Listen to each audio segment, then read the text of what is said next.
Apakah rumah tangga itu bisa setenang para monastik, Bante? Menarik sih. Gimana, Bante? Tidak bisa. Why? Tidak bisa. Ngeri banget jawabannya. Kenapa, Bante? Bante, ini pertanyaannya bagus nih, Bante. Tadi soalnya di pikiran saya dari tadi agak berkecamuk juga nih. Tentang apakah ada perbedaan mencari kebahagiaan dan mencari ketenangan, Bante? Mungkin Bante bisa bedakan dua term tersebut antara kebahagiaan dan ketenangan, Bante. Karena kayaknya ini agak mirip-mirip atau memang dia sebelumnya sama, Bante. Nah, kalau kita melihat ya, ada Sutta Anguttara Nikaya kelompok 3 ya, tentang 3 jenis kebahagiaan itu. Oke. Di situ berbicara yang pertama, itu berbicara tentang Samisa Sukha. Samisa Sukha itu adalah kebahagiaan yang muncul dari pemenuhan pintu indria. Jadi samisa itu ada amisanya, ada barangnya. Material things, Bante ya, kayak material gitu ya. Ya, objek-objek panca indria itu kan sebetulnya samisa. Oke. Nah, kalau dalam Abhidhamma kan objek dari pintu indria seperti bentuk, seperti suara, aroma, rasa, sentuhan itu kan masuk di dalam kategori rupa. Rupa. Nah, kebahagiaan jenis pertama itu disebut dengan Samisa Sukha. Bahagia muncul dari ada amisanya, ada rupanya, ada barangnya, ada wujudnya. Sedangkan yang kedua ada disebut dengan Niramisa Sukha. Kebahagiaan yang muncul dari ketenangan jhana. Pencapaian jhana itu juga disebut sebagai kebahagiaan juga. Dalam hal ini disebut sebagai niramisa. Disebut juga kebahagiaan tanpa mata khail. Nah, yang samisa sukha tadi disebut sebagai kebahagiaan mata khail. Kalau tidak terpenuhi dia akan tersakiti. Jadi kalau mata tidak dipenuhi dia akan nagih. Kama canda itu nagih, itu akan menyakiti. Ya. Nah, maka disebut juga samisa sukha disebut juga sebagai kebahagiaan bermata khail emas. Nah, sedangkan yang kedua adalah niramisa sukha, kebahagiaan yang muncul dari pencapaian jhana. Dan yang ketiga disebut niramisa tara. Nibanang paramangsukang. Nibanang paramangsukang. Jadi dalam konteks ini bahagia dan tenang itu ya sama dengan piti dan suka. Kalau piti itu tergiur, kalau sudah tergiur dia akan suka. Kalau sudah suka itu rentetannya akan UPK. Akan tenang. Makanya kalau orang haus dapat air, ada air dia muncul piti itu. Setelah diminum, glek muncul suka. Setelah dirasa cukup, dia muncul tenang, UPK. Meskipun ditawari minum lagi, dia tenang. Enggak. Bante minum lagi ya Bante? Enggak. Tahu kan urut-urutannya? Iya. Ketika haus, ada piti tergiur. Glok. Nah, setelah minumnya cukup, gimana rasanya Bante? Lega. Akhirnya dapat minum. Terus ditawarin lagi. Bante mau tambah lagi? Enggak. Sudah tenang. Jadi ada ilustrasinya begitu. Jadi orang akan tenang ya kalau dia bahagia. Oke. Ada suka. Ya. Maka urut-urutan dalam faktor jhana kan sangat jelas sekali. Witaka, wicara, piti, suka, baru ekagata. Jadi UPK. Tidak kesana kemari. Ya, tidak kesana kemari. Jadi bagaimana membedakannya? Ini tidak bisa dibedakan karena ini proses.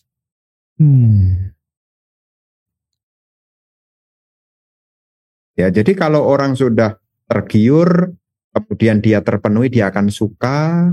Nah, ini urusan batin ya. Ya, kalau samisa suka kalau sudah suka, karena kebahagiaan samisa ini sifatnya itu waktunya itu pendek sekali. Kalau makan paling bertahan cuma berapa menit lagi, hilang lagi. Memang setelah makan dia muncul UPK. Nambah ya? Enggak. Tenang, diem, apalagi dengerin ceramah ambil ngantuk. Ya tenang itu. Pikiran sudah tidak kemana, udah tenang.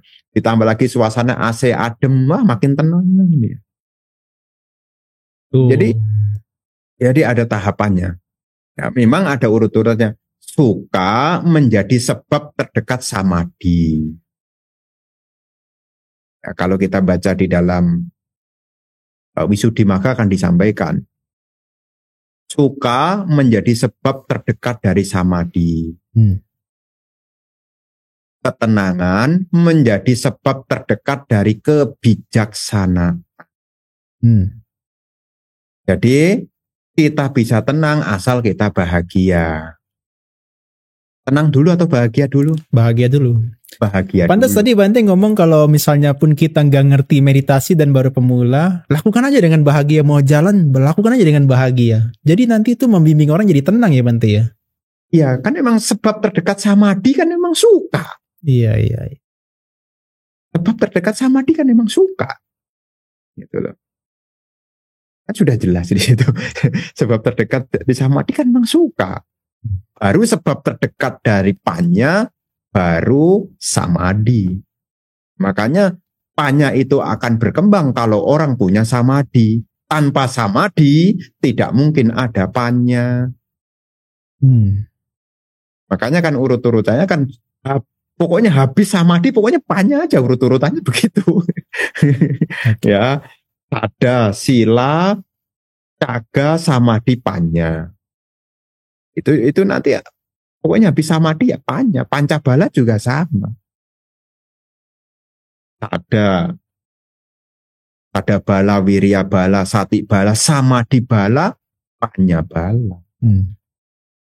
Jadi sebab terdekatnya panya adalah samadhi. Sebab terdekatnya samadhi adalah rasa bahagia. Kan disampaikan juga di dalam Anguttara Nikaya, manfaat dari menjalankan sila kan salah satunya juga tidak ada penyesalan dan ada lanjutannya, ada pengalaman bahagia juga. Makanya sila juga mendukung samadhi. Samadhi bersama dengan sila akan mendukung kebijaksanaan. Begitu. Oke Bante, kita lanjut ya Bante ya. Pertanyaan dari Malaysia nih Bante. Cukup jauh nih. Bante izin bertanya, ini ada curiosity atau rasa ingin tahu juga ya. Sebagai perumah tangga tentu lebih banyak tantangan untuk berlatih ketenangan. Apakah perumah tangga itu bisa setenang para monastik Bante? Menarik sih. Gimana Bante? Tidak bisa. Why? Tidak bisa. Ngeri banget jawabannya. Kenapa Bante? Karena hiruk pikuknya kan sudah berbeda. Oh, oke. Rasional. Ya, hiruk pikuknya kan sudah berbeda. Aktivitasnya juga berbeda, tugas dan kewajibannya juga sudah berbeda. Belum lagi ada tuntutan sosial yang lainnya juga. Kan sudah berbeda. Tetapi kalau ditanya apakah seorang perumah tangga juga bisa mencapai kesucian, ya kalau kita pakai histori ya banyak juga. Banyak juga. Karena untuk menjadi seorang sotapana itu kan ada yang berkomentar, meskipun tidak mencapai jana juga. Kan ada penjelasan yang demikian juga. Iya. Tapi kalau ketenangan, ya bagaimana mau tenang? Kalau apalagi sudah berumah tangga, punya anak, punya istri, bagaimana?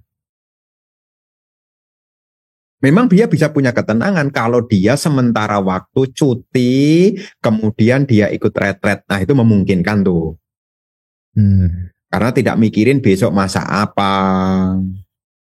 besok kerja apa. Nah, kan tidak kepikiran di situ. Tapi untuk yang deket-deket ya, misalnya kalau pakai bahasa yang lain namanya upacara samadhi, mungkin masih bisa ya. Ya, upacara samadhi, ya samadhi yang mendekati ya, mungkin masih bisa ya. Tapi kalau benar-benar yang ketenangan yang dalam seperti pencapaian jana, ini kok sulit menurut pendapat saya ya. Ya, karena faktor-faktor, karena untuk mencapai ketenangan yang dalam itu kan harus menekan pancaniwarana. Sedangkan aktivitas harian itu kan bersinggungan selalu dengan pancaniwarana. Kamacanda, Biapada, Tinamida, Udaka, Kuca, Wicikica itu kan silih berganti bermunculan. Kadang-kadang tidak cocok sama mertuanya, kadang-kadang tidak cocok sama orang tuanya, kadang-kadang tidak cocok sama tetangganya. Jadi muncul biaya pada juga. Ada lihat barang bagus pengen dibawa pulang, muncul kama canda juga. Ya sangat wajar sekali. Gitu. Ya. Oke. Bante, kita beralih dari meditasi ke Gen Z dulu bentar Bante ya. Ini terkait tantangan generasi Z Bante. Standar sosial media, mereka banyak mengikuti standar sosial media. Harus kayak gini, harus kayak gitu. Menurut Bante gimana nih Bante? Karena kalau orang yang udah mengikuti standar sosial media harus gini gitu tuh ujung-ujungnya tuh punya kecemasan. Menurut Bante generasi Z apakah harus langsung terjun ke meditasi atau ada hal-hal tertentu yang Bante bisa kasih tips mereka untuk bisa lebih ya ada tenang-tenangnya sedikit lah supaya mereka nggak terlalu agitated gitu ya. Seperti tadi Bante bilang kalau nggak sabar tuh jadi tegang gitu loh. Silakan Bante. Ya, memang dukungan orang tua itu adalah yang paling dekat ya. Selama orang tuanya itu bisa mengajak anaknya di dalam kebajikan, saya pikir dia bisa berpikir lebih dalam lagi. Karena ada tuntutan sosial itu ada, tapi dia juga punya keseimbangan dengan kebajikan. Ya, seperti dia mengerti tentang praktek dana, tentang praktek sila, tentang praktek samadhi. Kalau dia punya kebajikan, ya, dia pasti, ya, kalaupun dia punya angan-angan, dia akan bergaul dengan hal-hal yang baik, dapatnya hal-hal yang baik. Karena kebajikan itu contoh dana aja. Orang yang suka berdana kan disebutkan di sana. Manuso piyohoti juga. Ya, jadi kalau orang dadang mano piyohoti ya, dadang mano piyohoti, orang yang memberi akan dicintai. Jadi kalau orang punya kebajikan, seseorang itu bisa mengatasi kecemasan. Ini jawaban yang paling sederhananya. Kebajikan itu jangan pernah dianggap remeh loh. Praktek dana, sila, dan bawana, ini punya kekuatan yang luar biasa. Kalau kita kilas balik ke dalam kitab suci, segala pencapaian-pencapaian apapun, berhubungan dengan apapun yang baik khususnya, ini juga ditentukan oleh kebajikan 3 ini loh. Dana, sila, dan bawana. Jadi generasi Z sekalipun, kalau dia punya waktu kesempatan untuk praktek berdana, praktek menjalankan sila, praktek bawana, mentalnya itu kuat loh. Menarik. Ya mentalnya itu kuat loh. Karena dia sudah ada kebajikan. Apa yang dia khawatirkan kalau punya kebajikan? Ilmu tinggal tambahkan. Kurang informasi searching Google dapat. Menuntun diri sudah ada, Attasama Panidija juga sudah ada. Ubeca kata punyata juga punya, dukungan kebajikan ada. Ini sudah 50% tuh kalau keberhasilan tuh. Kan 4 pendukung keberhasilan itu kan cakaisnya kan 4. Kapurisa teman yang baik. Patirupa di Sawasoca tempat tinggal yang sesuai. Attasama Panidija menuntun diri. Ubeca kata punya tak dukungan kebajikan. Kalau dia menuntun diri punya kebajikan, untuk berhasil dia udah dapat separohnya tuh. Apalagi kalau seandainya dia juga punya teman yang baik. Nah, udah 75% tuh. Ditambah lagi dia hadir muncul di tempat yang sesuai. 100% tuh. Jadi kadang-kadang kita sudah punya kebajikan, kadang-kadang dimuncul di tempat yang kurang sesuai. Sehingga gampang cemas. Ya, sudah gitu muncul di tempat yang kurang sesuai, punya teman yang kurang sesuai, jadi cemas juga. Usaha menuntun diri juga cuma bergantung sama Google. Sadis banget. Ya gimana? Gitu. Kebajikan diajak untuk dana, ndak ada minat. Jalankan sila, suka-suka. Meditasi bilangnya ndak punya waktu. Tuh, gimana untuk berhasil coba? Makanya saya pesan kepada orang tua-tua yang punya anak. Selain menyekolahkan anaknya itu bagus. Punya knowledge, punya skill itu bagus. Tapi juga yang tidak kalah penting juga punya kebajikan juga. Dana, sila itu juga diperhatikan. Karena sila itu nanti di dalamnya juga ada hiri dan otapa juga. Ya. Dan otomatis bawana. Kalau pikirannya berkembang, dia bisa membedakan mana yang manfaat, mana yang tidak manfaat. Apa yang dia cemaskan coba? Apa yang dicemaskan coba? Kan masalahnya sekarang kan cuma hanya fokus menambah pengetahuan, menambah keterampilan. Akhirnya muncul idealis. Idealis itu bagus, tapi kalau tidak punya kebajikan, itu juga tidak ada dukungannya juga loh. Makanya ada orang ngomong kan, ada di salah satu podcast yang lain ya, saya dengar, sebenarnya saya sukses ini bukan karena saya pinter ya, karena saya hoki kata dia. Dia terang-terangan ngomong begitu loh. Saya sukses itu bukan karena saya pinter ya, karena di atas saya yang pinter itu lebih banyak loh. Saya bisa sukses ini karena saya punya hoki, punya keberuntungan. Lahirnya keberuntungan dari mana? Dari praktek dana, sila, dan bawana. Karena orang pintar banyak kok. Ya. Tapi orang yang punya kebajikan bisa dihitung. Coba bayangkan. Ini ya kalaupun punya pengetahuan, punya keterampilan, kalau tidak punya kebajikan susah loh. Karena kebajikan itu bisa buntu, bisa jalan keluar loh. Mungkin ada yang bilang Bante itu kan kolusi Bante. Ini perlu diketahui loh. Yang namanya kekuatan kebajikan itu apapun bisa masuk. Yang secara logika tidak bisa masuk loh. Iya. Ya. Karena yang namanya kebajikan itu sesuatu yang tidak mungkin jadi mungkin loh. Orang pintar bisa geleng-geleng kepala. Kok bisa ya Bante? Apa dia punya orang dalam? Bukan dia punya orang dalam, tetapi dia punya kebajikan. Makanya ini memotivasi juga. Ya, ada waktu, ada kesempatan, ya mungkin 1.000, 2.000, berbagilah. Tutur kata yang menyenangkan, tindak tanduk yang menyenangkan, punya pikiran yang baik, meta ada dalam diri kita. Meskipun kita generasi Z sekalipun, ya tidak akan jadi persoalan.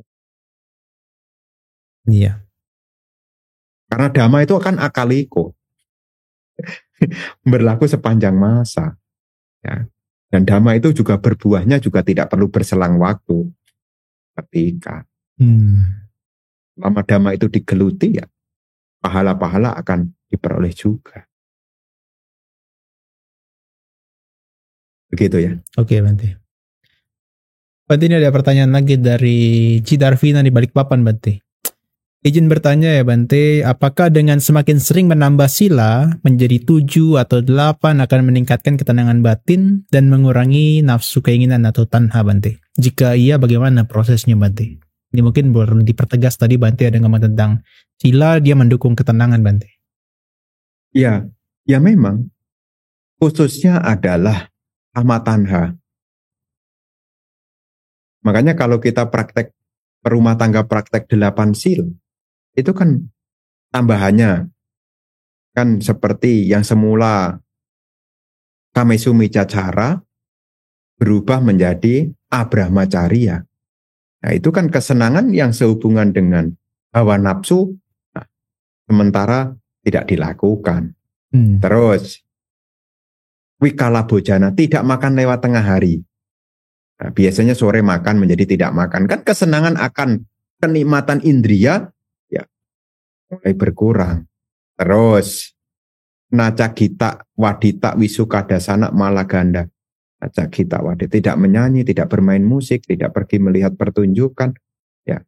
Terus dipakai untuk apa Bante? Kalau atas sila begitu, ya dipakai meditasi lah. Terus ngapain? Oh, tidak nyanyi, tidak bermain musik, tidak pergi bermain pertunjukan. Mau dipakai yang ngapain? Ya meditasi. Makanya waktu atasila itu kan waktunya pakai jubah putih sebetulnya. Jubah putih. Ya upasaka upasika kan juga disebut sebagai Pak Baja jubah putih gitu loh. Nah, ya itu juga mengurangi.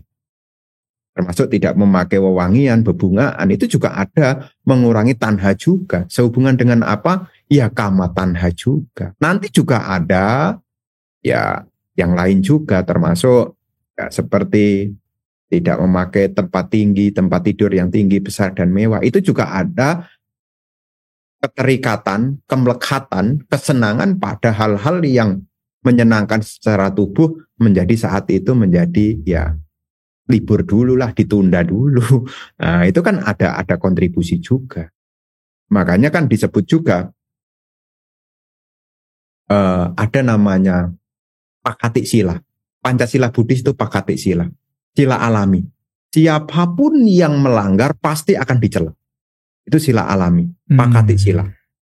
Sedangkan Atasila, Dasasila, termasuk Patimokkha Sila, itu masuk di dalam Panyatik Sila, sila tambahan.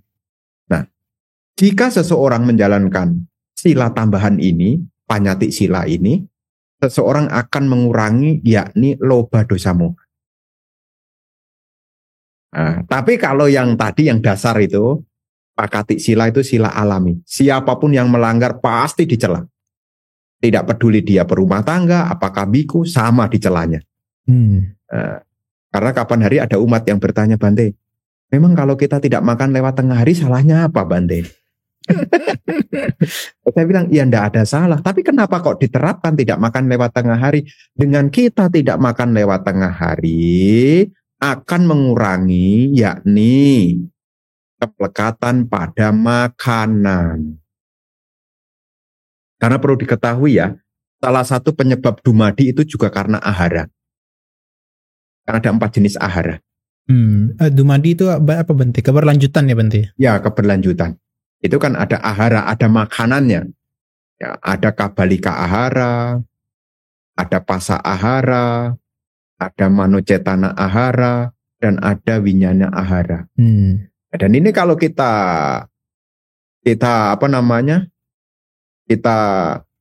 menjalankan 7 atau 8 sila, itu kan nanti akan mengurangi kemelekatan kepada makanan jenis pertama yang disebut dengan kabalika ahara. Karena ini nanti dengan pertanyaan Samanera Sopaka itu, apakah yang satu itu? Yeah. Bukan tentang berbicara makan. Makanan inilah yang menyebabkan kelahiran kembali. Selama masih doyan makan, ya lahir lagi.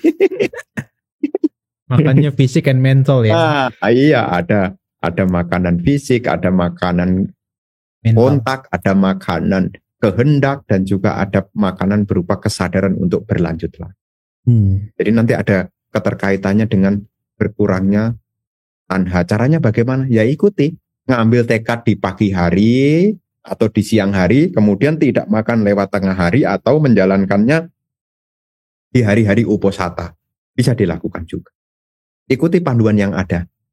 Nanti pagi hari ya, dengan sendirinya ya, kalau sudah matahari terbit ya bisa kembali lagi. Kalaupun ingin menjalankan lagi ya, kalaupun tidak ada biku untuk mengambil sila ya, tekad sendiri juga tidak apa-apa kok, bisa. Berarti mungkin saya tambahkan kalau efeknya yang akan terlihat itu ketika mereka nanti masuk ke center retreat itu loh Bante. Jadi kadang-kadang restraining itu, pengendalian itu penting banget karena gak semua hal yang kita inginkan itu harus dituruti. Contohnya kayak makan tadi Bante ya. Kadang-kadang makan gitu ya, malam gitu gak harus kita turuti. Kayak saya sendiri kadang-kadang malam itu ngapain ya makan ya. Jadi ya hanya pagi dan siang sebetulnya. Nah itu akan membantu kita nanti kalau kita masuk ke tempat retreat. Jadi gak kaget bahwa dengan aktivitas yang seperti itu, loh biasanya kan saya makan ya, kalau malam sekarang kok nggak makan ya, ini kok jadi aneh gitu ya. Itu mungkin jadi ketenangannya akan berdampak sih Bante menurut saya di situ juga. Ya betul, itu kan bagian dari indriya sangwara juga. Indriya sangwara, kan indriya kan makanan kan lewat mulut. Mulut ini kan juga indriya juga. Dengan tidak dikasih makan kan sebetulnya juga bagian dari pengendalian indriya juga. Mata tidak dikasih objek-objek yang menyenangkan. Ini pun juga indriya sangwara juga. Dan itu nanti juga bagian, kalau kita kupas lebih dalam lagi, nanti kan bagian dari cara melenyapkan asawa itu. Sabasawa Sutta Majjhima Nikaya 2 itu. Nanti kan ada di situ dengan cara dasana. Ada dengan cara dasana penglihatan. Ada dengan cara penahanan, adiwasana. Kan ada itu. Iya. Ada yang dengan cara perenungan, kan ada juga. Banyak manfaatnya. Jadi kalau bisa ya dijalankan ya. Berarti 3 pertanyaan lagi Bante ya, karena udah 21:10. Saking asiknya kalau ngobrol sama Bante itu, aduh lupa waktu, maaf ya Bante ya. 3 pertanyaan terakhir ya Bante ya. Oke, ini menarik nih. Bante dari tadi Bante selalu ngomong kita harus dekat orang yang bijaksana. Itu orang yang bijaksana tuh kriterianya bagaimana ya Bante ya? Terutama orang yang eksternal maksudnya. Karena kadang-kadang ini curhat sama orang yang lebih tua tapi yang ada diceramai panjang lebar dan panjang pula katanya. Gimana Bante kriterianya? Ya, sebetulnya teman yang bijaksana itu sebetulnya juga punya empat kualitas ya. Yang seringkali kita sebut di dalam kualitas ini, yaitu dia punya sada. Teman yang baik itu dia punya keyakinan. Dia punya keyakinan, ya minimal dia tahu kemunculan bersebab itu juga keyakinan juga. Ya, jadi dia bisa mendengar tanpa menghakimi. Dia berusaha untuk mengarahkan supaya kita punya pandangan yang benar. Nah, ini yang pertama. Jadi teman yang baik itu teman yang bijak ya, dia punya sada. Yang kedua, dia punya sila. Punya sila. Memiliki perilaku yang baik. Dan yang ketiga, dia punya caga, punya kemurahan hati. Makanya teman-teman yang baik, dia punya kemurahan hati. Mau dengerin itu loh. Itu juga kemurahan hati juga. Mau menemani kita di kala susah, itu juga teman yang baik juga. Dia punya caga, kemurahan hati. Dan yang keempat, dia juga punya panya. Dalam hal ini, dia memahami semua yang ada dalam hidup ini tidak ada yang kekal. Itu panya itu di situ. Ya. Kalau panya yang masih bau suta itu kan seperti hukum karma. Tahu tentang ya ada perbuatan baik, perbuatan buruk. Tapi ini panya yang sesungguhnya panya ya, dia mengerti tentang anicca. Makanya kan di situ kan disebut panyanya adalah memahami tentang kemunculan dan kelenyapan fenomena-fenomena. Jadi dalam hal singkatnya dia memahami tentang anicca. Dan otomatis kalau dia melihat anicca pasti lihat duka, itu sudah otomatis. Ya, lihat anicca otomatis lihat duka. Dan kalau sudah melihat anicca, melihat duka secara mendalam dengan kesadaran yang lebih dalam, dia juga akan mengetahui tentang hakikat tidak ada milikku, tidak ada aku, tidak ada diriku. Dari mana dia tahu itu tidak ada diri, tidak ada aku, tidak ada, ya karena semua berubah-ubah. Nah, jadi teman yang baik kriterianya apa? Dia punya 4 kualitas ini. Dia punya keyakinan, dia punya sila. Makanya patut untuk jadikan teladan, dia punya sila kok. Dia juga punya kemurahan hati, selalu punya kesempatan untuk berbagi. Ada caring, ada sharing, ya. Dan dia juga punya kebijaksanaan. Begitu ya. Oke. Ya Bante, ini ada pertanyaan juga, tapi ini spiritual sih ini ya Bante ya. Tapi mungkin Bante bisa kasih pandangan. Tadi kan Bante ngomong tentang kalau setelah samadhi itu kan ada panya ya Bante ya. Tapi apakah dengan tenang itu baru bisa melihat nibbana? Apakah nggak ada jalan lain gitu Bante? Hanya dari tenangnya aja dulu baru bisa melihat nibbana. Oh, prosesnya masih panjang. Masih panjang prosesnya. Karena untuk mencapai nibbana itu kan pencapaian arahat. Dan untuk menjadi arahat itu kan harus melenyapkan 10 belenggu. Dan belenggu yang pertama kan pandangan tentang diri. Ini kan harus dilenyapkan. Sakaya Diti, kemudian Wicikicca, kemudian Silabata Paramasa ini dilenyapkan dulu. Nah, setelah dilenyapkan, dia menjadi pemasuk arus. Kemudian dia berusaha lagi mengembangkan usaha meditatif, ya, menekan Kamacanda Biapada menjadi Sakadagami. Ya, kemudian Kamacanda Biapada dilenyapkan, dia mahir dalam jana, ya, sampai mencapai Anagami. Jadi kalau 5 belenggu awal dilenyapkan kan menjadi Anagami. Sisanya rupa bawa, arupa bawa, mana, udaca, awija itu dilenyapkan. Barulah mencapai nibbana. Apakah harus melewati ketenangan? Ya memang. Karena ketenangan itu bagian setelah dari sila. Karena untuk memperoleh panya itu harus punya ketenangan loh. Karena di Tiwisudi, pemurnian pandangan, kalau tidak punya ketenangan, sulit loh. Misalnya di dalam nyana, Vipassana nyana itu, nama rupa pariceda nyana, itu kan sebetulnya nanti berbicara tentang pemurnian pandangan. Membedakan mana rupa, mana nama, rupa yang diketahui, nama yang mengetahui. Kalau tidak punya ketenangan, mana bisa? Mana bisa? Pariceda nyana, kemunculan bersebab, ya. Bagaimana kalau tidak punya ketenangan? Tetap dibutuhkan. Makanya di dalam tahap-tahap latihan itu ya samadhi tetap ada, ketenangan ada. Tapi bukan langsung otomatis ya, maksud saya begitu. Bukan langsung otomatis tenang bisa melihat nibbana. Tidak, masih proses. Harus punya pemurnian pandangan. Mengenali apa itu rupa, apa itu nama. Ya, setelah tahu, oh ternyata nama dan rupa ini saling berpengaruh. Kalau terjadi apa-apa dengan rupa, nama ikut bergetar juga. Ya, kalau namanya ini juga bergetar, contohnya wedananya tidak nyaman, rupanya juga menjadi ikut bergetar juga. Meskipun kita secara teori mengatakan, lah itu kan perasaan-perasaan kan bukan tubuh, tapi masih ada pariceda nyana. Ya, masih ada keterkaitan.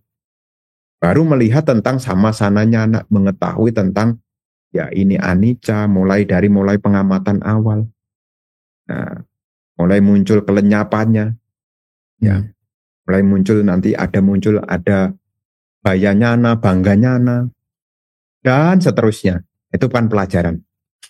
Ya, secara garis besar ya, ketenangan tetap diperlukan. Ya, tetap diperlukan. Tetapi prosesnya untuk sampai nibbana ini harus Vipassana.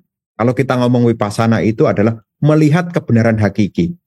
Apa yang disebut dengan kebenaran hakiki tidak lain adalah mampu melihat tentang apa itu pancakkhanda, yang anicca, yang dukkha, yang anatta. Jadi bukan pakai bahasa konsep, tetapi pakai bahasa paramata. Ini Vipassana. Nah, makanya ketika seseorang ingin mencapai nibbana yang dipakai bukan bahasa konsep, tetapi pakai bahasanya bahasa paramata. Bukan tubuh lagi, tapi dikenali rupa. Rupa. Nah, ketika dia keras, dia kali, tanah patawi. Nah, ketika dia merasa menekan berat, nah dia kenali ini patawi. Nah, bukan tubuh, ya ini patawi, tanah. Ketika mendorong, muncul pengertian ini angin. Burungan ini angin. Bukan melihat aku, tetapi melihat ini adalah unsur-unsur yang timbul dan tenggelam. Makanya kalau kita mau mencapai nibbana, yang dipakai objeknya berganti. Dari yang samuti menjadi yang paramata. Napas masuk, napas keluar itu samuti. Kesepakatan. Ya. Nanti kalau kita pakai filosofi, mana ada masuk, mana ada yang keluar. Ya kita pakai bahasa kesepakatan. Ini tandanya napas masuk, napas. Kesepakatan. Tapi kalau sudah berbicara paramata, ini sudah kepada realita hakiki. Jadi kalau ada fenomena yang tidak menyenangkan, dia menandai wedana. Wedana muncul. Dukkha wedana muncul. Bukan panas, bukan pedes ya. Apa yang dirasakan? Aduh Bante, saya merasakan panas pedes. Nah, panas pedes itu sudah mulai muncul dari sanya dan juga sangkara. Apa yang ditandai sebelumnya, ya, meliputi apa yang dikenali itu dimunculkan. Jadi masih panjang. Tapi Bante berpesan, sangat penting sekali juga. Ketenangan itu penting. Minimal dalam keseharian lah, sangat membantu. Meskipun kita belum mencapai nibbana nih, kalau kita punya ketenangan, ketika hancurnya tubuh jasmani tidak mungkin jatuh di alam penderitaan. Bisa dibayangkan. Meskipun belum menjadi pemasuk arus. Ya, kalau meninggal dengan ketenangan, tidak mungkin jatuh di alam penderitaan. Kok bisa Bante? Iyalah, cuti citanya sudah pikiran yang baik kok. Kalau pikiran yang baik kemana dia pergi, ya alamnya pasti baik. Itu penting juga ya. Penting juga. Tentang apa? Kebiasaan punya ketenangan. Ini sangat membantu sampai di hari-hari akhir membantu. Sehari-hari juga butuh ketenangan. Bekerja juga butuh ketenangan. Menyelesaikan persoalan juga butuh ketenangan. Bahkan di hari akhir sebelum ajal juga butuh ketenangan. Jadi luar biasa loh. Ya meskipun dalam tanda kutip belum menjadi seorang sotapana ya. Tapi kalau punya ketenangan tidak mungkin jatuh di alam menderita. Itu hebatnya tuh. Apalagi kalau ketenangannya jana sampai di alam Brahma. Bante, ini saya sharing sedikit aja tapi beberapa waktu lalu saya tanya dengan satu Sayadaw, itu saya tanya, ini Sayadaw ini selama 10 hari ngajarin meditasi Vipassana. Ini kira-kira potensial nggak nih orang-orang mencapai tingkat kesucian? Saya suka sih jawabannya realistis sih. Ya. Bukannya nggak mungkin ya, tapi orang yang latihan sampai 3 bulan, 1 tahun, itu aja punya kesulitan yang cukup ekstrim ya. Apalagi rumah tangga yang dalam 10 hari itu yang kadang-kadang ada yang baru itu dituntut untuk betul-betul mengikuti jadwal. Kadang-kadang mereka stres dan sebagainya. Dan Sayadawnya bilang, ya setidaknya mereka bisa menerima apa adanya aja itu udah bagus lah. Jangan sampai berpikir sampai punya nyana yang ke-3, ke-4, ke-5 atau sampai yang ke-16 dulu. Dia udah bisa menghadapi rasa sakitnya, rasa bosannya dan seterusnya. Itu udah cukup bagus. Saya nggak tahu Bante apakah setuju dengan hal tersebut, mengingat Bante kan juga mengajarkan meditasi kepada orang yang masif gitu ya, banyak sekali. Apakah Bante juga mengajarkan seideal yang tadi Bante ceritakan? Atau Bante juga berpikir, ya asalkan dia bisa menerima apa adanya kayaknya itu udah bagus deh. Gimana Bante? Mungkin kalau kita pakai kacamata rasional masuk akal juga. Tetapi kalau kita pakai kacamata dhamma, kita tidak tahu. Karena kehidupan sekarang ini bukan kali yang pertama, soalnya begitu loh. Mungkin di kehidupan masa lalunya dia pernah jadi biku juga. Jadi kita tidak tahu, ya. Yang namanya pelatihan itu sifatnya adalah usaha. Usaha itu pengulangan. Urusan mencapai atau tidak, ya itu di luar kontrol kita. Yang penting adalah berusaha. Ya. Berusaha. Karena kita tidak tahu ya. Mungkin awalnya kita lihat ini kayaknya males-males dah dia dah. Kayaknya untuk mencapai tidak mungkin lah. Loh siapa tahu ketika dia datang karma baiknya berbuah. Kan kita tidak tahu ya kapan masaknya karma baik, kita tidak tahu loh. Ingat Ibuku Jutara loh ya. Ibuku Jutara ya. Saat itu Ibuku Jutara ini kan beli bunga. Dan memang kebiasaan Ibuku Jutara dulu kan memang tidak baik ya. Disuruh beli bunga, dikasih 8 keping emas, dipakai belanja cuma 4. 4 sisanya ditilep. Tapi suatu ketika dia mau beli bunga kepada pedagang, yaitu Sumana. Dan Sumana ini sangat sibuk sekali melayani Sang Buddha.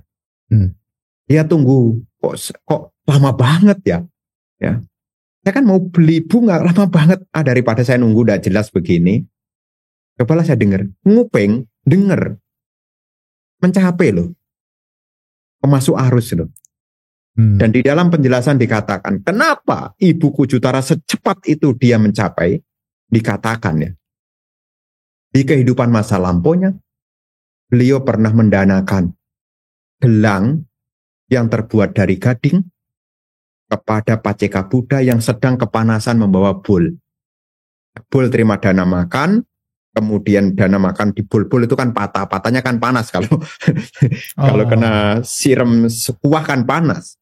Melihat Paceka Buddha yang membawa bol kepanasan, seketika dia mengambil gelang tangannya, kemudian dia persembahkan untuk apa? Tatakan bol itu loh. Kecerdasan beliau memberi di waktu yang tepat, berbuah pencerahan di waktu yang cepat juga. Kita tidak tahu ya. Kita tidak tahu. Berapa parami yang sudah kita kumpulkan, kita tidak tahu. Karena tadi saya bilang momen pencerahan itu tidak kelihatan loh. Tapi kalau kita pakai rasional ya, jangankan perumah tangga, wong saya biku 15 tahun selama. Jangankan berumah tangga, kita yang jadi biku aja udah berjuang susah payah. Tapi ada tadi, kalau kita pakai kacamata rasional, benar juga. Tapi kalau pakai kacamata dhamma, kita tidak tahu loh. Contohnya Bante Sariputta, bukan mendengar dari Sang Buddha loh, mendengar dari Bante Asaji ya. Dengan kalimat yang sederhana menjadi pemasuk arus loh. Kita enggak tahu ya, gitu loh. Termasuk juga Anathapindika, mendengar kata Buddha aja dia bergetar hatinya. Jadi siapa tahu ketika dia ikut kemudian Sayadonya bilang anicca, anicca, dia mulai mencerapi tulang yang mungkin kesemutan, nyut. Ya, kemudian muncul kesadaran kemunculan bersebab dan dia punya penglihatan, oh ternyata kalau saya genggam ini milikku, aku menderita. Ternyata ini semua adalah kesepakatan yang saya pegang sendiri.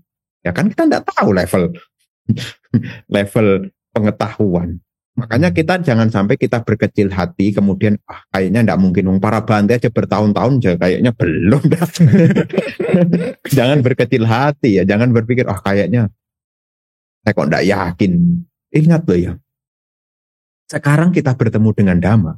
Ini sebetulnya kita juga di masa lampau. Ini juga sedikit atau banyak entah di kelahiran yang manapun kita pasti pernah berjumpa dengan Dhamma. Kalau kita review kembali, apakah itu menjadi umat perumah tangga yang berkeyakinan kepada zaman Buddha apapun misalnya? Apakah jadi biku di zaman Buddha manapun misalnya? Karena sebuah kemunculan ini pasti ada benihnya. Hanya setelah benihnya muncul ini, kita rawat atau tidak, ini kembali kepada kita. Makanya jangan sampai kemudian kadang-kadang kebajikan kadang-kadang memang tidak rasional. Ya memang. Yang namanya parami itu kadang-kadang juga tidak akan pernah rasional bagi orang biasa. Bayangkan tuh dana parami yang dilakukan bodhisatta. Memberi seperti halnya guci terbalik. Apa artinya memberi semua yang dimiliki, masuk akal enggak? Siapa yang bisa coba? Bayangkan tuh.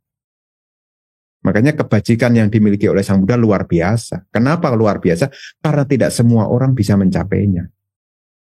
Dan tidak semua orang mampu mengikutinya.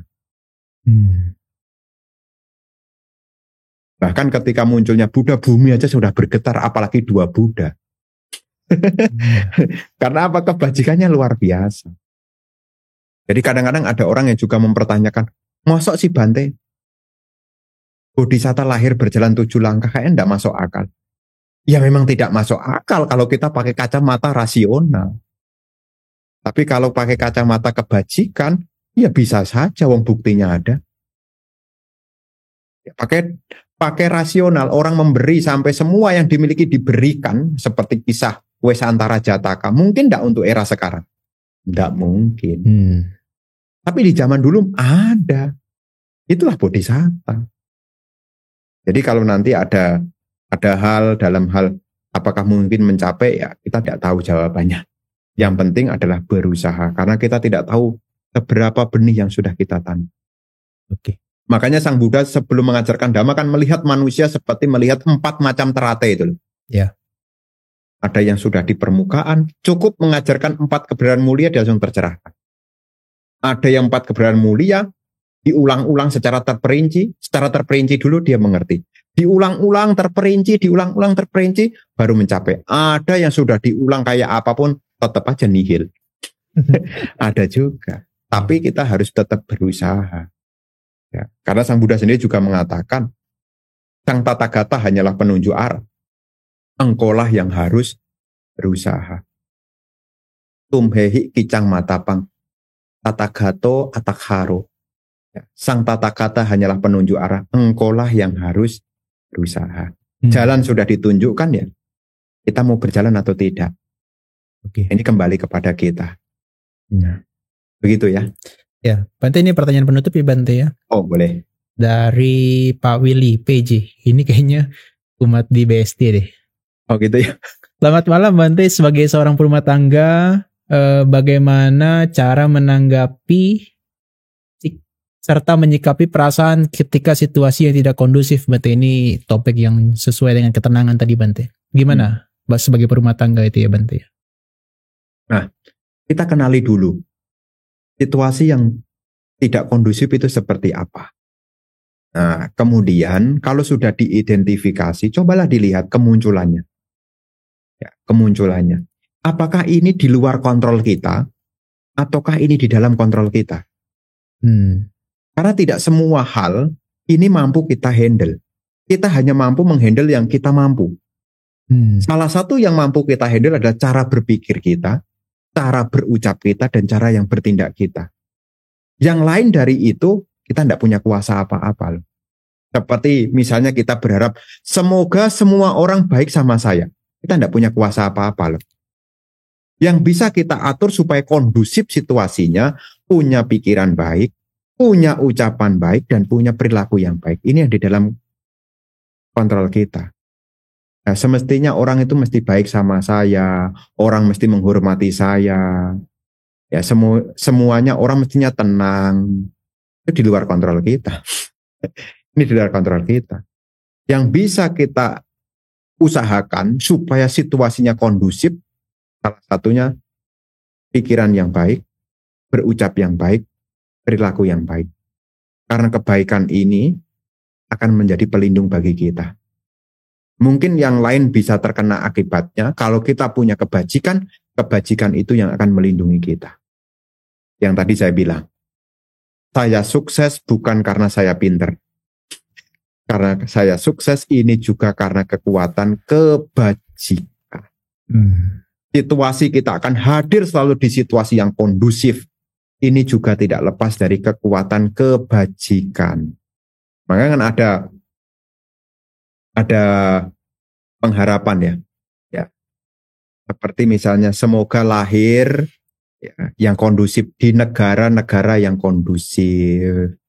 Ya, tidak muncul lahir di zaman kegelapan. Lahir menjadi orang yang tubuhnya tidak kekurangan. Itu semua bisa tercapai kalau kita punya kebajikan. Meskipun yang orang umum tidak kondusif, kita tetap kondusif juga. Kalau kita punya kebajikan. Jadinya ini hal yang bisa kita lakukan untuk menemukan ketenangan dalam keseharian. Yang bisa kita lakukan adalah 3 hal. Pikiran kita mesti kita isi yang baik, bertutur kata yang baik, dan juga senantiasa memiliki perilaku-perilaku yang baik. Karena apa yang kita tanam itulah yang akan kita petik. Kalaupun kita sekarang menerima hal yang tidak kondusif ya wajar saja. Mungkin dulu kita belum banyak menanam hal-hal yang baik. Kita tidak perlu iri dengan yang lain. Kita juga tidak perlu membanding-bandingkan dengan yang lain. Karena apa yang seseorang terima ini semua persis benih yang ditanam. Jadi tidak ada ceritanya kok pilih kasih ya Bante. Setiap orang punya kekuatan karma masing-masing. Kapan hari ada? Ini ada cerita lucu nih. Cerita lucu tentang anak laki-laki yang sekolah dengan anak perempuan yang sekolah. Anak laki-laki telat tidak bawa buku, dihukum sama gurunya. Nah, sedangkan anak perempuan telat tidak bawa buku juga. Ya, hanya dibilang, besok jangan lupa ya dibawa ya.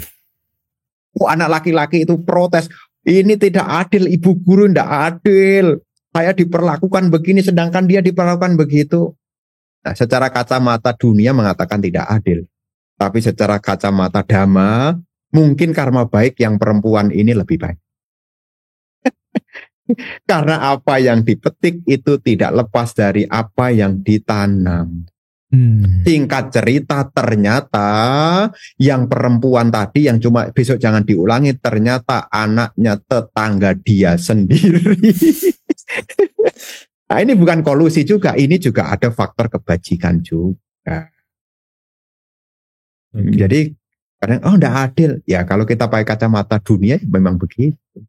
Tapi kalau kita pakai kacamata dhamma, ya disang wabate bijang, tak disang wabate palang. Sesuai dengan benih yang ditabur, demikianlah buah yang akan dipetiknya. Jadi itu yang bisa kita lakukan. Jadi renungan lah, direnungkan baik-baik. Ini Bante udah kasih kayak semacam sign tanda gitu ya, bahwa kita tuh punya guideline udah sebetulnya kompleks ya Bante ya. Berkah utama itu udah untuk kita bisa tenang, mulai dari yang sederhana sampai yang kompleks ya Bante ya. Tapi tadi juga saya meng-highlight bahwa Bante itu selalu untuk tenang itu selalu ada sebab terdekat. Yang kita kondisikan itu adalah sebab terdekatnya aja dulu. Jangan langsung pengen temukan tenangnya, sementara sebab terdekatnya ini nggak dilakukan. Kayak tadi misalnya A, B, Z gitu kan. Afektifnya itu dikondisikan dulu yang nyaman, behaviornya dikasih guideline dulu yang proper, kemudian kognitifnya nanti dikembangkan sedikit demi sedikit. Terusnya itu adalah sebetulnya sebab-sebab terdekat yang harus kita ciptakan untuk menemukan ketenangan ya Bante ya. Jadi sebagai penutup, kalau misalnya ada satu hal yang harus dilakukan oleh netizen Bante, penonton kita yang 200 orang ini, kira-kira satu hal itu apa Bante yang mungkin harus dilakukan mulai besok pagi? Kalau dari Bante, silakan Bante. Satu hal sebetulnya adalah usaha. Satu kata aja, usaha. Karena setelah seseorang punya keyakinan untuk mewujudkan apa yang diyakini itu, semua butuh usaha. Jadi mulai besok kalau mau ketenangan ya berusaha untuk tenang. Kalau ada hal yang kurang ya berusaha untuk berbuat baik. Makanya faktor-faktor pencerahan itu di dalam Bodhipakya Dhamma paling banyak adalah wirya, usaha benar. Makanya di dalam pertemuan malam hari ini sebetulnya ini juga bagian dari usaha benar. Kita adalah kalyana mita yang saling memotivasi. Siapa tahu di antara kita sudah lupa apa yang sudah lama dipelajari. Maka pertemuan di malam hari ini mengingatkan kembali, ayolah kita berusaha. Karena semua yang muncul ini, semua ada sebabnya. Meskipun itu tidak mungkin, kalau ada yang sebab-sebab pendukungnya, semua yang tidak mungkin akan menjadi mungkin. Terus berusaha, tuntun diri ke arah yang baik, dan Bante berpesan seperti di awal. Tetap mendekatkan diri kepada teman-teman yang baik. Ini pesan dari Bante untuk tahun 2024. Sampai ketemu di tahun 2025. Begitu ya. Terima kasih atas kebersamaannya. Semoga kita semua maju di dalam Dhamma, terus semangat dan terus berusaha. Hingga akhirnya kita tiba di pantai seberang, mencapai kebahagiaan tertinggi, Nibbana. Semoga ibu bapak sekalian senantiasa sehat, bahagia sejahtera, sukses selalu menyertai. Terima kasih dan selamat malam. Terima kasih Bante. Ya teman-teman, Bante udah kasih call to action untuk besok dilakukan apa. Saya juga pengen kasih call to action, tapi bukan besok, hari ini gitu ya. Teman-teman yang merasakan manfaat, tenang, happy, dan juga terinspirasi dari pembicaraan kita malam ini, coba deh teman-teman tulis di kolom komentar di YouTube, tenang atau happy, supaya saya tahu feedback dari teman-teman setelah mengikuti percakapan kita ini selama kurang lebih 2,5 jam nih. Ya, saya tunggu, nanti saya juga sharingkan ke Bante apa respon dan feedback dari teman-teman. Saya pikir itu dari sesi kita malam hari ini, Bante dan juga saya menyampaikan diskusi yang menarik terkait dengan menemukan ketenangan dalam kehidupan sehari-hari.